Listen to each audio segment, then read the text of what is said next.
राष्ट्र सर्वप्रथम राष्ट्र सर्वप्रथम राष्ट्र सर्वप्रथम राष्ट्र सर्वप्रथम राष्ट्र सर्वप्रथम की बात कार्यक्रम में आप सभी राष्ट्रवासियों का हार्दिक स्वागत है। दिल्ली की सुप्रसिद्ध झंडेवालान मंदिर में नवरात्रों के अवसर पर चार चांद लग जाते हैं।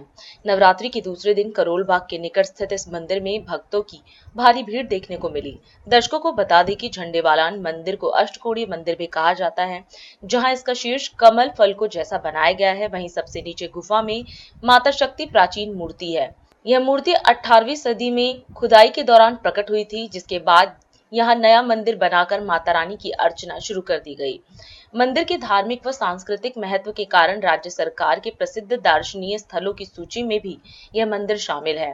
डीआईडी न्यूज टीम ने नवरात्रि के अवसर पर मंदिर में उपस्थित श्रद्धालुओं और मंदिर सोसाइटी के ट्रस्टी रविंद्र गोयल से बात की और नवरात्रि पर्व और मंदिर द्वारा इस अवसर पर की गई विशेष व्यवस्था के संदर्भ में जानने का प्रयास किया।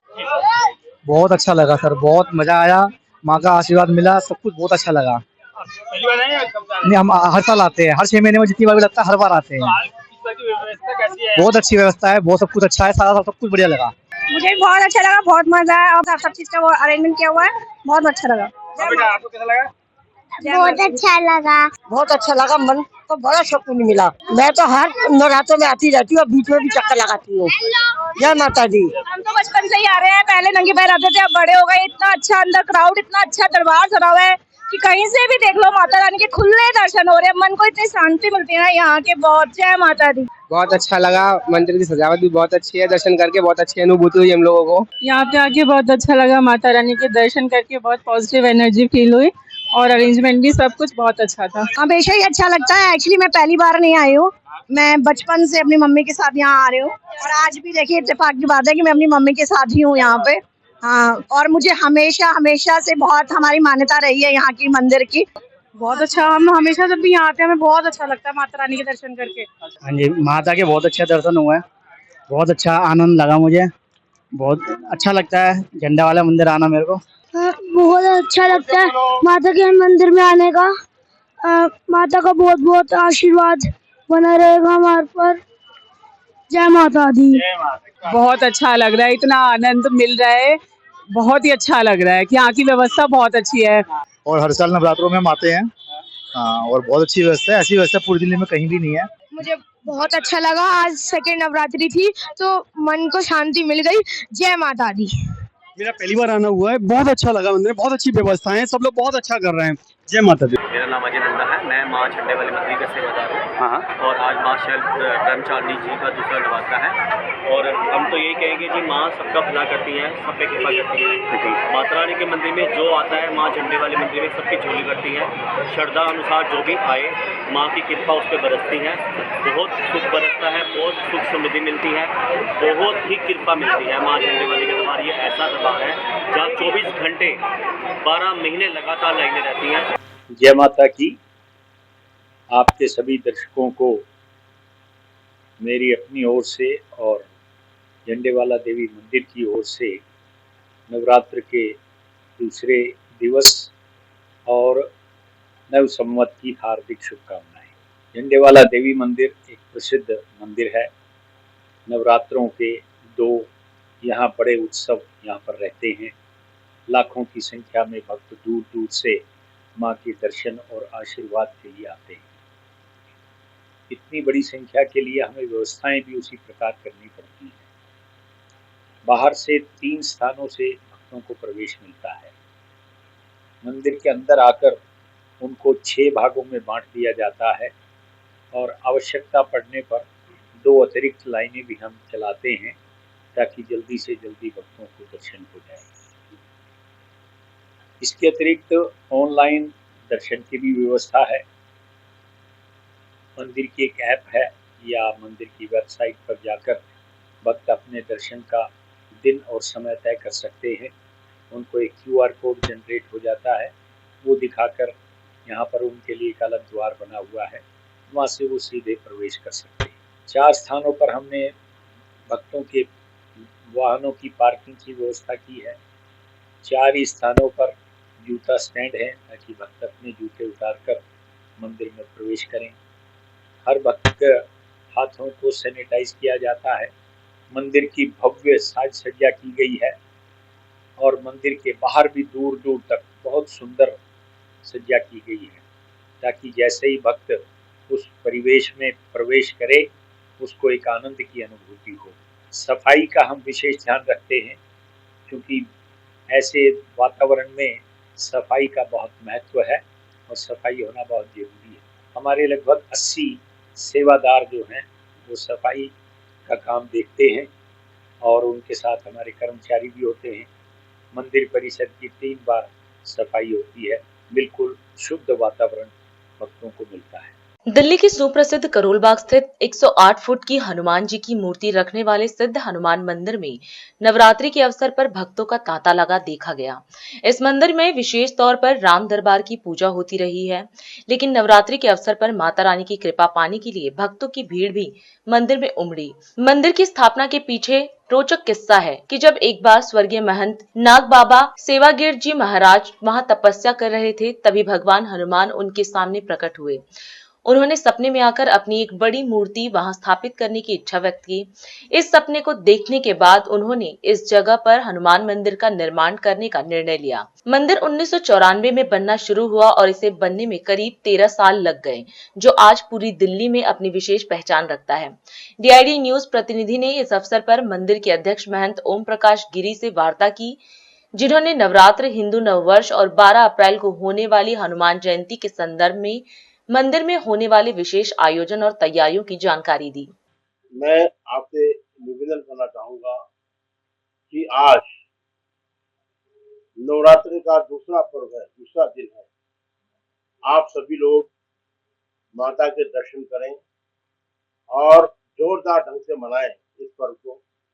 कल, जैसा कि कल बीता है, जो कल पहला नवरात्र था, कल हमारा नववर्ष भी शुरू हुआ है। हम चूंकि 108 फुट की विशाल प्रतिमा है, तो 108 फुट की विशाल प्रतिमा है, तो 12 तारीख को हनुमान जयंती है। हम और हमारी टीम, सभी हमारे पंडित, सभी ब्राह्मण यहाँ पर उस पर्व के लिए भी जोरदार तरीके से लगे हुए हैं। 56 भोग लगाया जाता है, 56 प्रकार की मिठाइयाँ होती हैं और उनमें 56 तरह के भोग लगते हैं। लोग सुबह से ही आके भोग लगाते हैं। लगभग 1000 आदमी भोग लगाते हैं थाली का। और शाम को 4 बजे से लेके 8 बजे तक हम भक्तों को एक फ्री 5 बत्ती की आरती देते हैं। 5 बत्ती की आरती करो। 5 बत्ती की आरती हनुमान जी की, जो बड़े हनुमान जी है, इसकी साल में एक बार आरती होती है। 5 बत्ती की एक बार आरती होती है। हर व्यक्ति को आरती करे। बहुत ही प्रसिद्ध भजन गायक सीमा डोगरा जी हमारे बीच में आ रही है। और सबसे बड़ी बात मैं एक कहना चाहूंगा कि इसमें हमारी माननीय मुख्यमंत्री दिल्ली सरकार रेखा गुप्ता जी इसमें आरतियों करने आ रही हैं। तो मैं जनता जनार्दन से अपील करना चाहूंगा कि आज दूसरे नवरात्रि को मनाते हुए 12 अप्रैल की तैयारी करें। 12 अप्रैल को हनुमान जयंती है। मैं सबको सादर आमंत्रित करता हूं। धन्यवाद। केंद्रीय गृह मंत्री अमित शाह आज हिसार पहुंचे, जहां उन्होंने पूर्व मंत्री OP जिंदल की पुण्यतिथि पर अग्रोहा मेडिकल कॉलेज में महाराजा अग्रसेन की प्रतिमा का अनावरण किया। इसके साथ ही उन्होंने 30 बेड के ICU यूनिट का लोकार्पण और छात्रावास का शिलान्यास भी किया। इस दौरान मुख्यमंत्री नायाब सिंह सैनी भी मौजूद रहे। वहीं शाह ने OP जिंदल को श्रद्धांजलि देते हुए कहा कि वे केवल बड़े उद्योगपति ही नहीं, बल्कि समाज सेवा के प्रतीक भी थे। आज के कार्यक्रम में आए हुए प्यारे भाइयों बहनों और विशेषकर युवा विद्यार्थी मित्रों, आप सभी को नमस्कार, राम राम। आज एक प्रकार से मेरे लिए सौभाग्य का विषय है कि जहां गीता को गाया गया, ये पुण्य भूमि पर, जहां देश की सुरक्षा के लिए महाबलिदान हुए, ये पानीपत की भूमि पर, हरियाणा की भूमि पर आज महाराजा अग्रसेन की एक भव्य और उत्तुंग प्रतिमा का लोकार्पण मेरे हाथ से हुआ है। ये मेरे लिए सौभाग्य की बात है। हरियाणा की ये भूमि ने चीर पुरातन काल से इस देश की संस्कृति को, इस देश के संस्कार को और इस देश की परंपराओं को आगे बढ़ाने का काम किया। महाभारत काल से लेकर आजादी के संग्राम से लेकर आजादी के बाद के 76 साल में हरियाणा का योगदान हमेशा एक छोटे प्रदेश के रूप में सीमांकन होने के बाद भी देश के बड़े बड़े राज्यों से बहुत ज्यादा रहा है। इसलिए मैं सभी हरियाणा के भाइयों बहनों को बहुत बहुत अभिनंदन करना चाहता हूं। आज स्वर्गीय ओपी जिंदल जी की भी पुण्यतिथि है। ओपी जिंदल जी इस प्रदेश के बड़े राजनेता रहे। देश भर के अग्रणी उद्योगपतियों में भी उनका नाम आज भी सम्मान के साथ लिया जाता है। परंतु ये सब के साथ साथ वैश्य समाज में जन्मे इसके संस्कार के अनुरूप लाभ से पहले लोक की चिंता, मुनाफे के पहले समाज की चिंता और कारोबार से पहले करुणा का भाव, ये दोनों सिद्धांतों को ओपी जिंदल जी ने प्रतिपादित किया और इसी का सुफल है कि आज इतना बड़ा अस्पताल जहां करीब करीब 5 लाख लोग ओपीडी में सेवा लेते हैं, लगभग हर साल 180 के आसपास बच्चे यहां से मेडिकल स्नातक और अनुस्नातक होकर आगे बढ़ते हैं और कई सारे रोगियों को अनेक प्रकार के गंभीर रोगों की सबसे आधुनिक चिकित्सा व्यवस्था आज महाराज अग्रसेन की ये भूमि पर हुई है। वो ओपी जिंदल ने डाली हुई नींव का ही कारण है। आज यहाँ पर महाराज अग्रसेन की मूर्ति के साथ साथ नवनिर्मित आईसीयू का भी लोकार्पण किया गया, पीजी छात्रावास का शिलान्यास रखा गया और एक प्रकार से इस संस्थान को आगे बढ़ाने के लिए एक और कदम आगे बढ़ने का काम हुआ है। मित्रों, आज महाराजा अग्रसेन का भव्य प्रतिमा का अनावरण हुआ है। मैं इतिहास का विद्यार्थी हूं। महाभारत काल से आज तक अग्रसेन जी एक अनूठे प्रकार के शासक रहे। उस जमाने में लगभग 5300 साल पहले मेरे शहर में जो आता है वो आते ही लखपति होगा और आते ही महल को प्राप्त करेगा, ऐसी नींव डाली। एक प्रकार से ऐसा कहते हैं कि उस जमाने में उनकी राजधानी में 1 लाख लोगों का निवास था और जो नया व्यक्ति वहां शरण लेता था, आता था अन्य राज्यों से, उनको 1 ईंट हर परिवार देता था तो 1 लाख ईंट मिल जाता था और 1 रुपया भी मिलता था तो 1 लाख रुपया भी मिलता था। इतने हजारों साल के बाद जिस व्यक्ति ने दिए गए संस्कार, सिंचे हुए संस्कार, जरा भी इसका डाइल्यूशन होए बगैर आज झस का तस सामने आया है, वो महान व्यक्ति एक प्रकार से हम सब के लिए आदर्श होना चाहिए। अभी समय है एक ब्रेक का। हम चलते हैं ब्रेक पर, आप कहीं जाए नहीं, छोटा सा break. Shreya Furnishing, a unit of Nirmals, wishes you a happy Holi, celebrating the festival of colors with our exclusive home collection featuring premium upholstered fabric, vibrant designer curtains, prismatic home and office decor, carpet and sofa covers, all at unbeatable prices. Visit our website shreyafurnishing.com or our exclusive showroom 1/88 WHS Timber Market, Kirti Nagar, New Delhi 15. Kamal Buildtech Private Limited wishes you a happy Holi, fulfilling promises with excellence. With our professional team and years of experience in delivering successful projects, we guarantee you peace of mind and top quality work at an affordable price. For more details, visit our website www.kamalbuildtech.com. Visit us F29 Central Market, Kirti Nagar, New Delhi 15.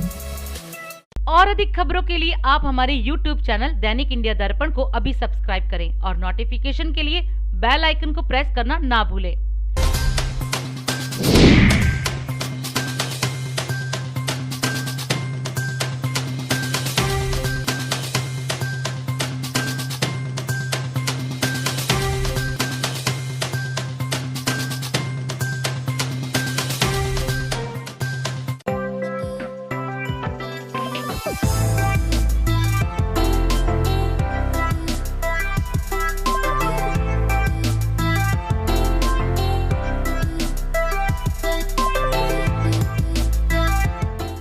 राष्ट्र सर्वप्रथम की बात कार्यक्रम में break के बाद एक बार फिर आप सभी राष्ट्रवासियों का स्वागत है। लखनऊ में रविवार को चांद दिखने के बाद भारत में ईद का जश्न 31 मार्च से शुरू हो गया।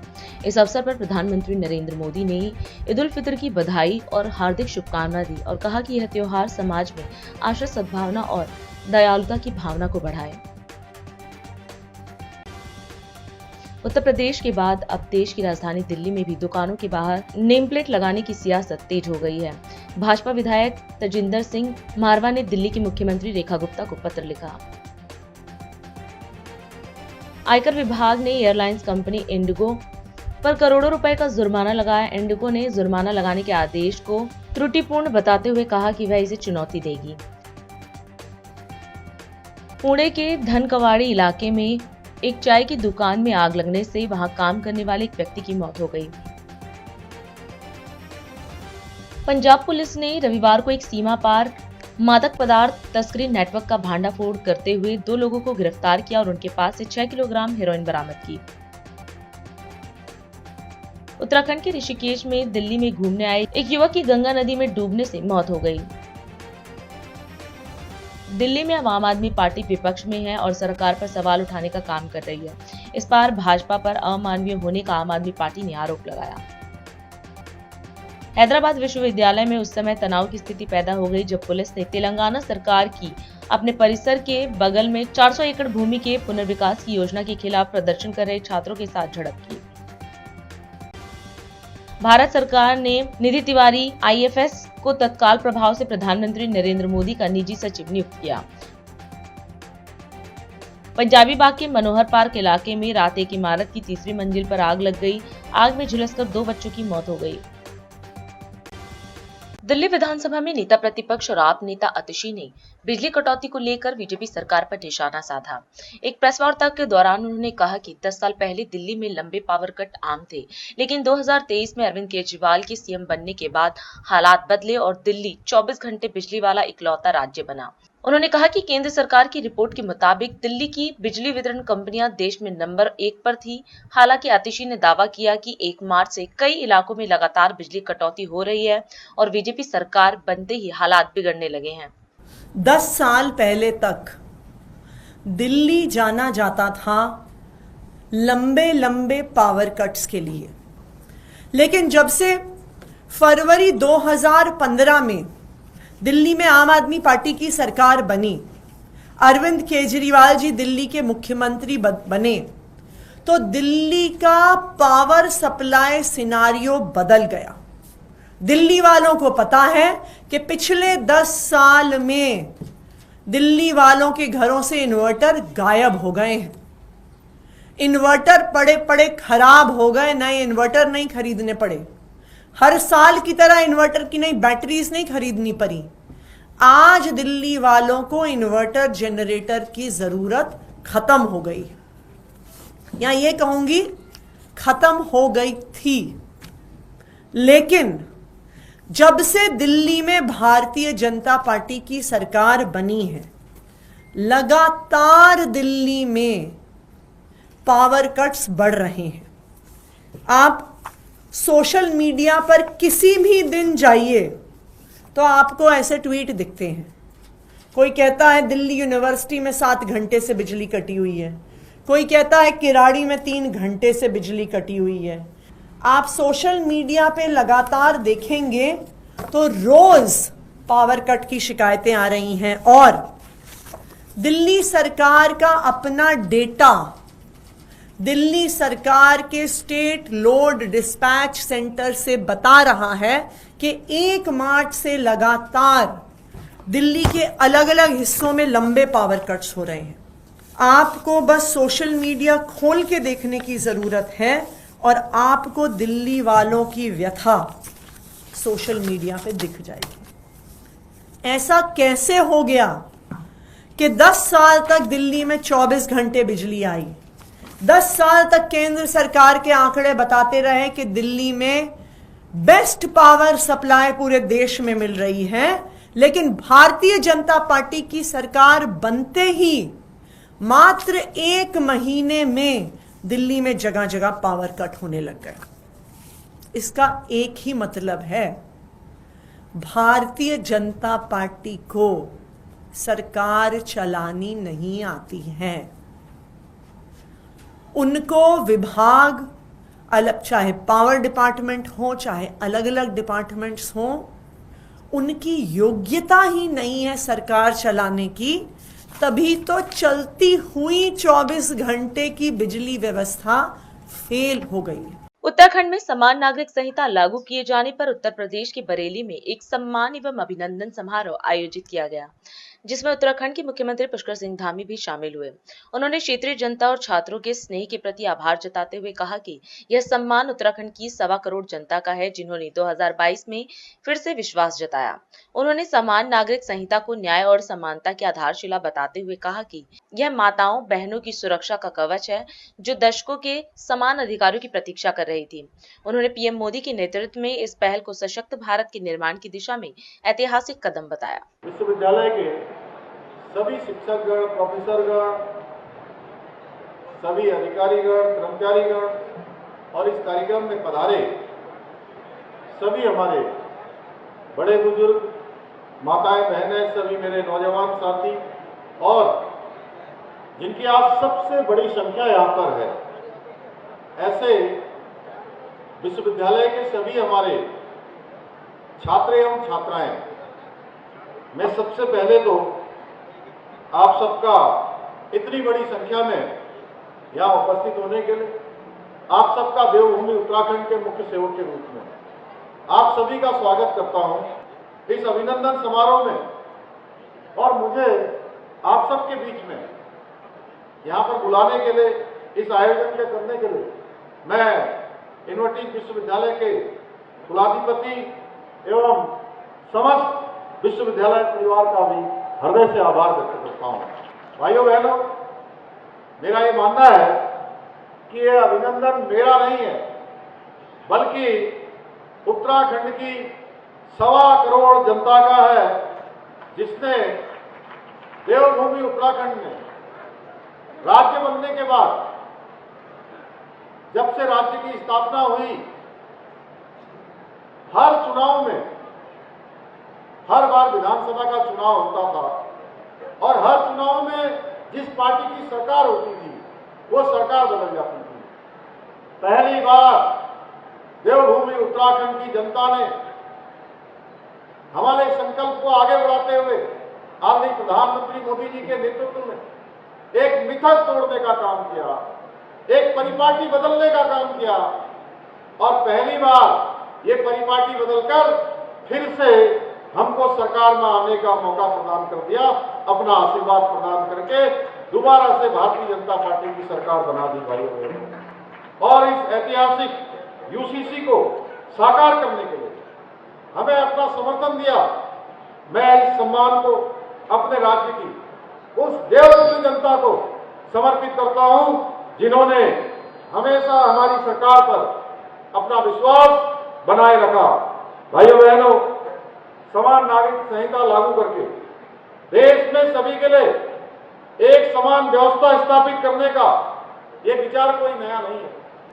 अभी मेरे से पहले बोलने वाले वक्ताओं ने बहुत विस्तार से कहिए या संक्षिप्त में कहिए, आप सबके सामने बातें रखी और हमारी पार्टी का, हमारी विचारधारा का जनसंघ के समय से ही यह एक प्रमुख मुद्दा रहा है।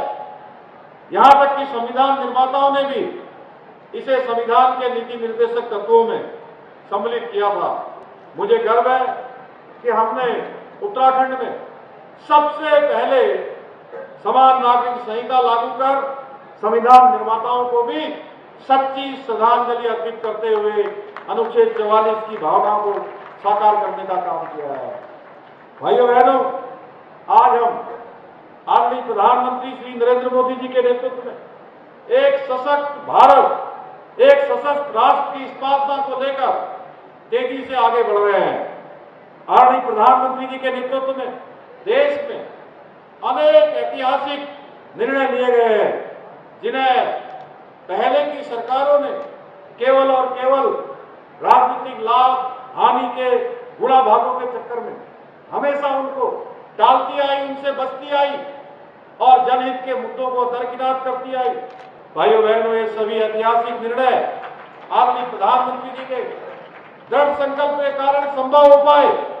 आदरणीय प्रधानमंत्री जी के कार्यों से प्रेरणा लेते हुए हमने भी उत्तराखंड में समान नागरिक संहिता लागू करने का ऐतिहासिक कदम उठाया और यूसीसी के लागू होने से न केवल राज्य के सभी नागरिकों को समान अधिकार प्राप्त हुए हैं, बल्कि प्रदेश में महिला सशक्तिकरण के एक नए युग की भी शुरुआत हुई है।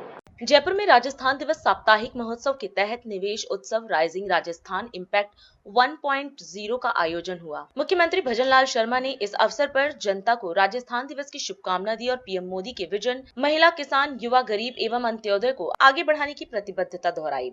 उन्होंने राजस्थान को हर क्षेत्र में अग्रणी बनाने पर जोर दिया और rising Rajasthan global investment summit 2024 में हुए महत्वपूर्ण समझौतों, निवेश योजनाओं व नीतिगत निर्णयों की जानकारी साझा की। राजस्थान स्थापना दिवस के अवसर पर आयोजित निवेश उत्सव कार्यक्रम में सामने बैठे सभी मेरे भाई और बहनों, सभी अधिकारीगण, पार्टी के हमारे पदाधिकारीगण और इस कार्यक्रम में आए सभी मेरे भाइयों, सबसे पहले तो मैं आपका आज इस कार्यक्रम में निवेश उत्सव 2025 में हार्दिक स्वागत और अभिनंदन करता हूं। और सबसे पहले मैं आप सभी को जिस राजस्थान दिवस के उपलक्ष्य में यह कार्यक्रम हो रहा है, राजस्थान दिवस की आपको मैं बहुत बहुत हार्दिक शुभकामनाएं देता हूं। राजस्थान की स्थापना चैत्र शुक्ल प्रतिपदा रेवती नक्षत्र और इंद्रयोग की शुभ घड़ी में हुई थी। तो हमने निर्णय लिया है कि आगामी राजस्थान दिवस इसी तिथि को मनाया जाएगा, चैत्र शुक्ल प्रतिपदा को ही हमेशा यह कार्यक्रम हमारा होगा। आपने देखा है कि राजस्थान दिवस स्थापना दिवस को हमने हमारे राजकीय कार्यक्रमों से जोड़ा है। 7 दिवसीय लगातार हमारे कार्यक्रम हुए हैं, 25 से 31 लगातार हमारे कार्यक्रम चले हैं और आज ये हमारे 7 दिवसीय में अंतिम हमारा ये कार्यक्रम है हमारे राजस्थान दिवस का। और मैं आपसे इतना कहना चाहता हूं, जिसे लेकर के हमारे देश के यशस्वी प्रधानमंत्री नरेंद्र मोदी जी का जो विजन है, उस विजन को लेकर के हम चल रहे हैं और वो विजन हमारा है महिला, किसान, युवा, गरीब, अंत्योदय कल्याण की जो ढेरों सारी शुभकामनाएं हैं, हमने वो प्रदेशवासियों को इन 7 दिवस के माध्यम से हमने उनको देने का काम किया है। हम चाहते हैं कि हमारा राजस्थान हर क्षेत्र में आगे जाए और आपने देखा है हमारा राजस्थान में बहुत बड़ी अपार संभावनाएं हैं। अगर हम देखते हैं उन संभावनाओं की तरफ बढ़ते हैं तो मैं कह सकता हूं राजस्थान क्षेत्रफल की दृष्टि से तो देश का सबसे बड़ा राज्य है ही, लेकिन मैं कहना चाहता हूं आर्थिक क्षेत्र में विकसित राजस्थान के रूप में भी पूरे देश के अंदर हमारा राजस्थान अलग अपनी पहचान बना सकता है। भारत की अर्थव्यवस्था एक उभरती हुई शक्ति के रूप में स्थापित हो रही है। यह वो देश है जो अपनी प्रगति की गति से न केवल अपनी जनता के सपनों को साकार कर रहा है, बल्कि वैश्विक मंच पर भी एक नया कीर्तिमान स्थापित कर रहा है। और अधिक खबरों के लिए आप हमारे YouTube चैनल दैनिक इंडिया दर्पण को अभी सब्सक्राइब करें और नोटिफिकेशन के लिए बेल आइकन को प्रेस करना ना भूलें। आज हम इस कार्यक्रम में आपसे विदा लेते हैं। आप अन्य खबरों के लिए बने रहे। राष्ट्र सर्वप्रथम, वंदे मातरम, जाग उठा है भारत। राष्ट्र सर्वप्रथम